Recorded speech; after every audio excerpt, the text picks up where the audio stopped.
Hello everybody, welcome to Advanced Anatomy and Physiology. Today we're going to be talking briefly on fluid and electrolytes here. And our agenda for today is looking at percentage of body fluid within the body, the different fluid compartments that we have and where would we see the most fluid versus the least. How, in regards to fluid balance, what is our intake, where does it come from in regards to fluid, and what is the output, how do we excrete it from our body as well.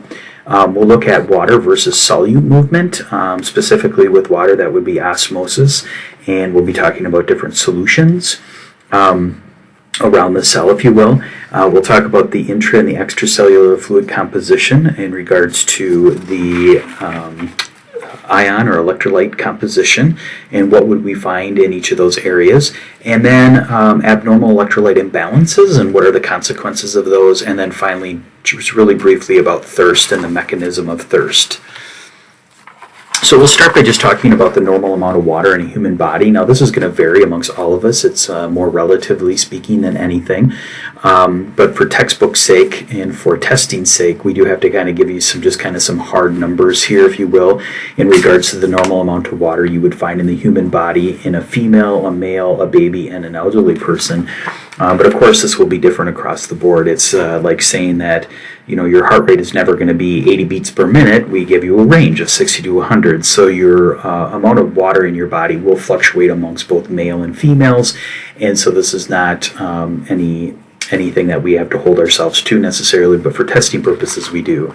So when we look at the normal amount of water in the body, generally males have 60% of their body weight is of water, whereas females have about 50%. Now the difference between the male and the female, why we see a 10% difference, is typically because wherever we have more muscle, we typically have more water. So males typically have more muscle than females. Again, that's of course just generally speaking. Of course, that's not always the case. And females typically have more fat than males. Wherever there is fat in the body, we typically don't see water in those cells. So, being that females typically carry a little bit more weight in regards to adipose tissue versus males who typically carry a little bit more muscle mass, that's why we see a difference. Of course, as in some females, are they going to have more muscle mass than fat? Absolutely, and the same with the males. They're going to see some males will have more fat than they will muscle. So, but just for the sake of testing and understanding that, males have 60% body water and females have 50%. Now in babies, a lot of times we think, babies are really fat, and so if they're really fat, they must have even less water than females. That is actually untrue. Infants, when they're born, and babies, they actually have very little fat. And so with that being said, they actually have more water. Babies or infants typically have about 75% water weight. So when these babies are born, although they look pudgy and cute, that pudginess is just really a bunch of water. It's kind of like a peach that you would eat. A peach has lots of water in it, and the surface of the peach is very dewy-like. And so baby skin is very similar to a peach skin, if you will, in regards to the fact that they have a significant amount of water. Now, elderly people, they have about 45% of their body weight is that of water. So they're a little bit more predisposed to dehydration issues than anybody, and they can dehydrate more often than not. Now, when we look at the body compartments, where we would find this fluid, there are three body compartments, if you will. You have your intracellular fluid, which, I should say, there's two major compartments, and there's a total of three of them, though. So your two majors would be intracellular fluid, which would be the fluid inside of the cell, and anything outside of the cell is considered extracellular. So what do I mean by the things outside of the cell? That would be your interstitial fluid, which would be the cell or the water fluid between your cells, and then also your blood. So when you look at this, if we're looking at 60% body weight of a male, most of the fluid, if you will, is going to be inside of the cell, and that's exactly where we want it, to be quite honest with you, because we need water for chemical reactions, thermal stability, lubrication, cushioning, We could kind of go on and on why we need the water in our cells more so than not. But then the other 20% is partially found in between your cells, which is your interstitial fluid, and then finally your blood or your plasma. And that makes up, these two compartments here make up your extracellular fluid, which accounts for about 20% of that. So, how do we get our water? Well, most of the time, now again, these are textbook numbers, this is going to vary for everybody across the board, but most of the time, just ingesting water, whether it be just regular water, whether you're drinking coffee or soda or juices, there's a lot of water in that. So just ingesting it in regards to that way, that counts for about 60% of your water intake. Foods would account for 30%. So, you think about a lot of your fruits and vegetables have a lot of water. Your animal meats have a lot of water as well. And then a small percentage, 10%, comes from cellular metabolism. So if we think back to the electron transport chain, if remember, that was giving off water at the very end. So 10% of that water accounts for our intake, if you will. Now our output is going to vary as well. Urine accounts for 60% of our output, so quite a bit. Obviously, we urinate throughout the day. Evaporation through the respiratory system counts for about 28%, give or take. And then evaporation through skin or perspiration or sweating accounts for about 8%. And then feces counts for 4%. Now, this would obviously change if you were sick or dehydrated. You may not have a lot of urine output. Whereas if you had diarrhea, and you would be losing a lot more water. So these numbers would change depending on the individual, what kind of problems that they may have. But if we were looking at just kind of a normal person, this is kind of our breakdown, give or take, okay?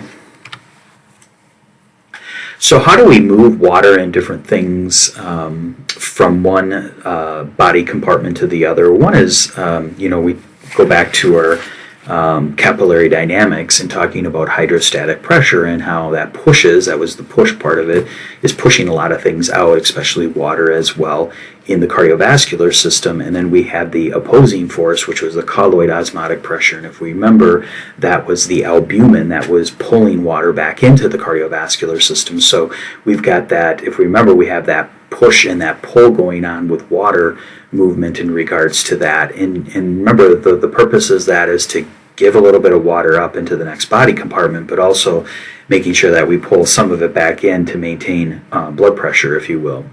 And so this process is more of a pressure-related process, if you will, and using proteins such as albumin.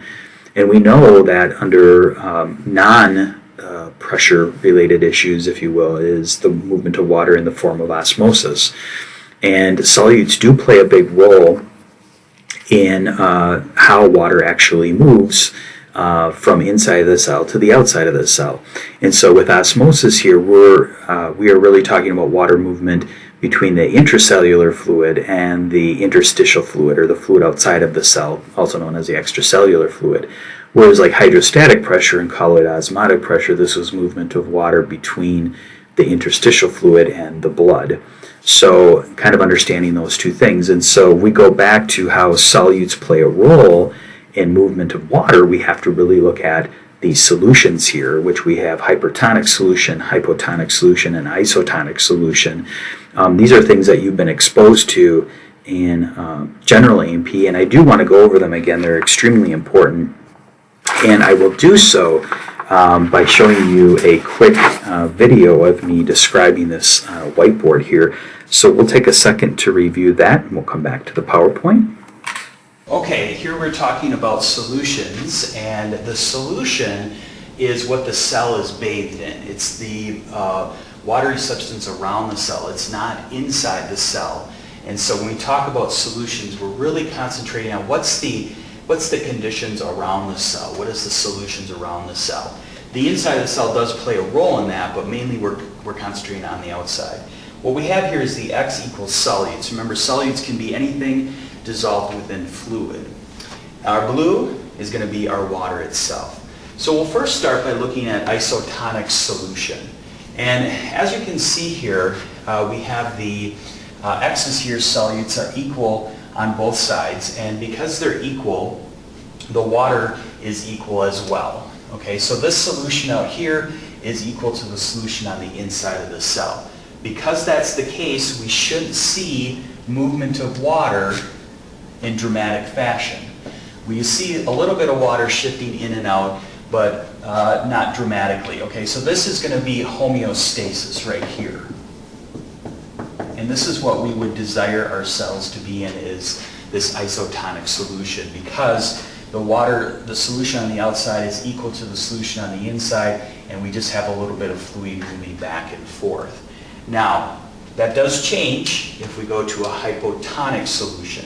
So remember, we're looking out here. Hypo means less, and we're looking at less solutes up here, okay? So because there are less solutes, we have more water, okay? Remember, if we have less solutes, this equals more water. And in this case, you can see that there's going to be more water out here because there's lesser solutes than on the inside.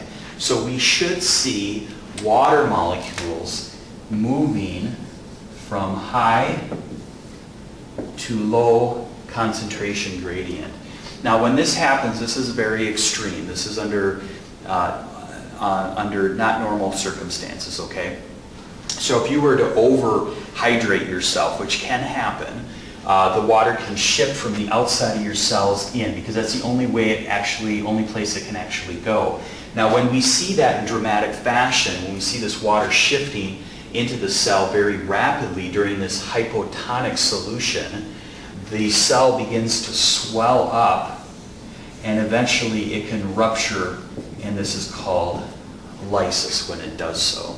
So here's an example that I can give you. About 5 or 6 years ago in California, there was a couple radio stations that the disc jockeys decided to play a little game.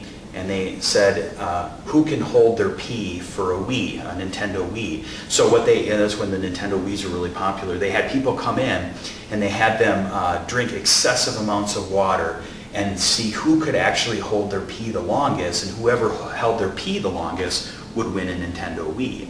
Well, the problem was that these people drank so much water, the water, when they digested it, it went into their bloodstream, and then from their bloodstream, it went in between their cells, and then in between their cells, it had nowhere else to go but into their cells, because they had so much water on the outside, that it started to enlarge their cells, and eventually their cells started to rupture.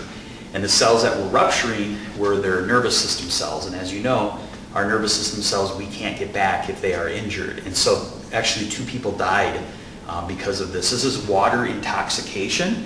And even though we know that water is really good for us,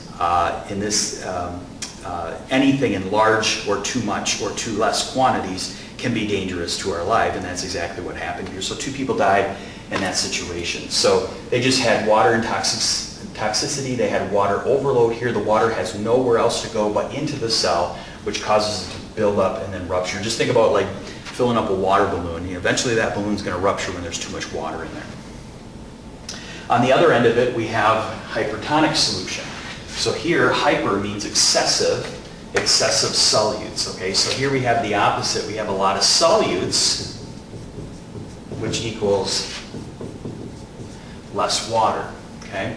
So because there's more water in the cell here than on the outside, the water wants to shift from high to low. So we get water that moves from one side of the cell towards the outside. What happens, and again this is very dramatic, it's very fast, when this happens, the cell shrivels up like this, and we call that, the cell has crenate or crenation. And basically this is essentially dehydration. So we had overhydration here, the water shifted in, and over here we have dehydration where the water shifts out. This is because of the solution on the outside, okay? So you think about this, you know, in your bloodstream here, you're sweating, okay? So you're losing all of this water in your bloodstream to sweating, okay? The water then here has to move into your blood to compensate for that. and then the water here now has a lot of water, so it shifts out, and then in this situation, the cell is ultimately the victim of dehydration here, of the sweating. So this is a hypertonic solution. So ideally, we would like our cells to be in this isotonic solution, but in dramatic situations, we could see hypotonic or hypertonic. Obviously, we don't see a lot of water intoxication. We do see, though, a lot of dehydration, more so than anything else. So these are your three solutions, and we'll be talking more about those on the lecture.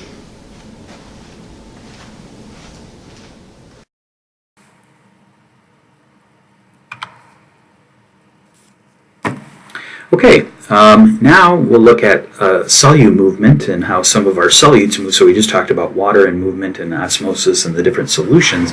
But what about like our electrolytes? So our ions or things such as sodium, potassium, chloride, they're going to move typically in the form of diffusion between the body compartments. So diffusion, if we remember, is a passive form of transport. It doesn't require energy, and it moves from areas of high concentration of the electrolyte to low concentrations of the electrolyte. So if you had a lot of sodium on the outside of the cell compared to the inside, we would expect the sodium to move from that higher area to the lower area, and that does stop when both sides are about equal.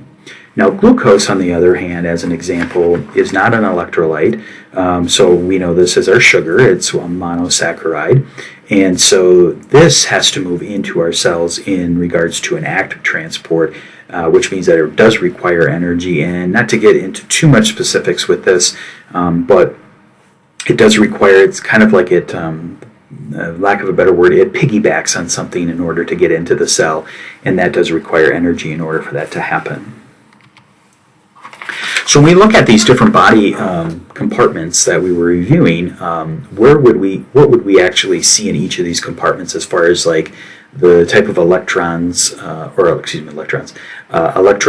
or proteins and things like that. And so I kind of broke this down for you, what we would see in each compartment more so than not. So in our plasma, we got our big albumin protein that we like to talk about, and a lot of our other proteins. They're usually too big to leave the plasma or the cardiovascular system, so we see a pretty good amount there. Sodium chloride, bicarbonate, which is our buffer, calcium, and calcium, if you remember, is needed a lot for blood clotting, so we certainly would want that in our blood. Interstitial fluid in between the cells, a lot of sodium. So think back to action potential. We had a lot of sodium on the outside of the neuron, right? So that's kind of what this is referring to. Bicarbonate, another buffer, and then chloride as well is out there. And then in the inside, intracellular, we have potassium. So again, think back to like the action potential. We had a lot of potassium on the inside of the cell, right? A couple other things here that we didn't mention before about magnesium, hydrogen phosphate, and then proteins are also so big that they typically don't leave the inside of the cell as well. So we can have abnormal electrolyte imbalances. As a clinician, I saw this quite a bit where people would have more problems with their heart rates, because I was in the cardiac unit, and when we were monitoring them for several weeks, and then they would come back and their heart rates would be quite erratic or just speeding up or slowing down a little bit. We were a little concerned with that, and a lot of times the nurse practitioner would want to send those patients to the lab to determine if any of their electrolytes were out of balance, and if so, what was the reason for that. Maybe their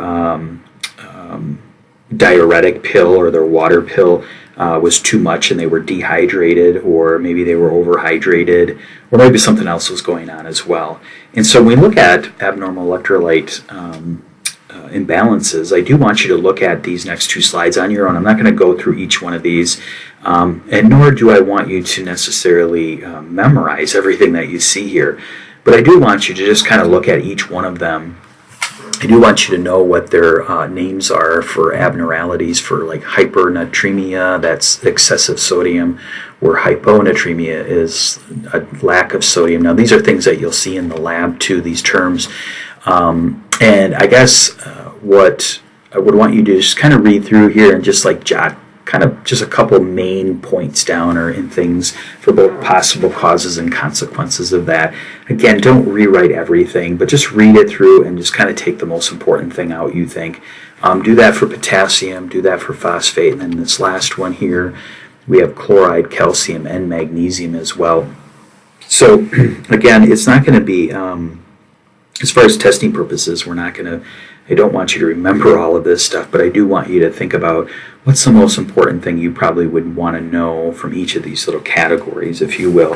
But it should be pretty self-explanatory in regards to what it's listing here. I don't think that I would have anything more to add that they don't already have here, so just keep that in mind. And the last thing is our thirst centers. So what causes us to be thirsty? The hypothalamus is our thirst center. The hypothalamus has a lot of our different reflexes, if you will. And so thirst is kind of a reflex that you have. You have this desire that you're thirsty and you need to replenish your water. And what's really happening here is we're getting an increase in plasma osmolality. So think about the blood. Osmolality, that word is referring to the amount of solutes in a concentration. So when we have an increase in the amount of solutes and essentially a decrease in water, we get this thirst center thing going on where we start to feel thirsty. So yes, it is a lack of water, but it is also an increase in osmolality, or the amount of solutes. So we have receptors in our body called osmoreceptors that are monitoring all these solutes, if you will. And so when we have low water or a hypertonic solution, as we saw, our hypothalamus is going to be triggered as well. And we do find these osmoreceptors in the hypothalamus. And also our saliva may not have enough water in it, because saliva is mainly made out of water as well. Now, we also have baroreceptor inputs too that tell us a little bit about our blood pressure, and when our blood pressure is low, sometimes that can be a water-related thing, and so baroreceptors will indicate to the osmoreceptors and to the feedback to the brain that we are low on blood pressure, and that may activate angiotensin II, which would help try to increase the blood pressure there.